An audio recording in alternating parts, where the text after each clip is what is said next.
what I really love about your character is, and you in general, is like you always find this nice balance. And a character that's so unsavory as Cindy, it's so much fun to go, like when the opening scene where you rip off Thune and Hal, I was like, when they walked away, I was like, please steal it. And there was just times in the movie where I'm like, God, I hate her so much, but I love her too, because I just want to see where she ends. So, when you're going through the process and when you first get the script and you realize you've been cast, how do you find that balance to be like, to have this unlikable character just be so, you just want to pull for her towards the end? Thank you. You don't. You really, I think, just hope that it makes sense in the end. I don't know. It was one of those things where you kind of have to play her very realistic and not judge her by her actions, but just kind of accept them for what they are. And you hope that kind of translates on screen. And because if you start judging her for what she's doing and being like, oh, I can't believe she's playing a guitar, it's going to come across as like a little negative, you know what I mean? But if you just kind of go, well, the girl's got to do what she's got to do, got to make, it kind of comes across a little naive in a sense, so it's a little more accepting. Is there any chance at all that you would do another psychological horror like American Psycho 2? Because that movie was awesome. It was. I'm sorry, but that movie was so. Because you were just so brilliant in that. You really were. As much as you don't. Do you want to be my new best friend? Absolutely, you were. Because my show's called The Fangirls Guide, so obviously I'm a fan. So it's, there but was an still. American Psycho. Listen. Just let it go. Go on. But no, let's not talk about American Psycho. But is there a possibility that you would ever go back into that thriller? Yeah. Yeah, I'm doing one in November called Black Swan, which is Darren Aronofsky and Natalie Portman. Oh, cool. Yeah, so it's a little bit better than American Psycho 2. Just a little bit. And speaking of. Stop. And speaking of fan stuff, is there someone that you're like, oh my God, I love you, that you just absolutely fangirled in front of? Or that you would if you met them? A lot of people. Yeah. I nerd out a lot. Like, I have a bad tendency to be like, I'm so cool, and then I meet them like, oh my God! It happens all the time in the most random places. When did I do it? Oh, okay. I was at a restaurant in New York City, like a hole in the wall, and there was a contestant from Project Runway. Okay? Just a contestant that I personally felt should have won. It was maybe a year ago, 2 years ago. And he was eating there, having his lunch, totally fine. I'm with my group of friends, and I couldn't stop staring at him. I was like, that's the guy. So I was like, I'm going to play it cool, it's no big deal. Finished eating, and I was planning on walking away. Like, I got dressed to just walk away, and something came over me, and I just turned around, and, it was diarrhea of the mouth. I was like, oh my God, I totally think you should have won.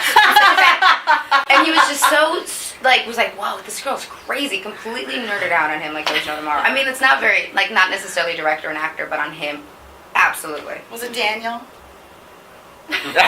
Yeah, me too. I agree. It was one of those seasons where I was like, what? And so I nerded out on him. Did you see the All-Star Challenge? Yeah. I watched excited about this new season. Did you watch the models? That was a weird, interesting. Mm-hmm. Yeah, right? Yeah, I think Daniel should have won.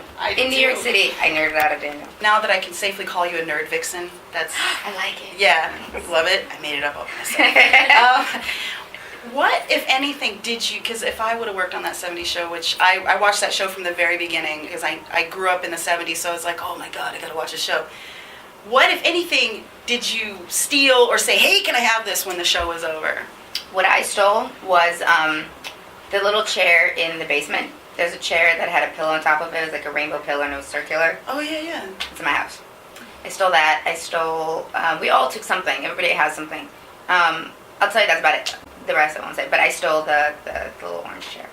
And how jealous were Topher and them when you said, hey, I'm doing this movie with Mike Judge?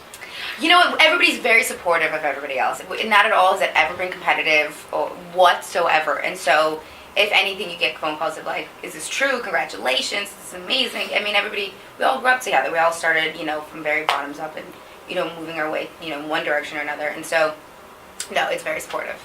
And then with Family Guy, how was it when you met Mike after knowing, because Mike and I had talked at Comic-Con about how Seth, just loves Mike and has done The Office Space and, all these Mike Judge references in his shows. So when you met Mike for the first time, did you guys talk about that at all? Or did Seth go, ooh?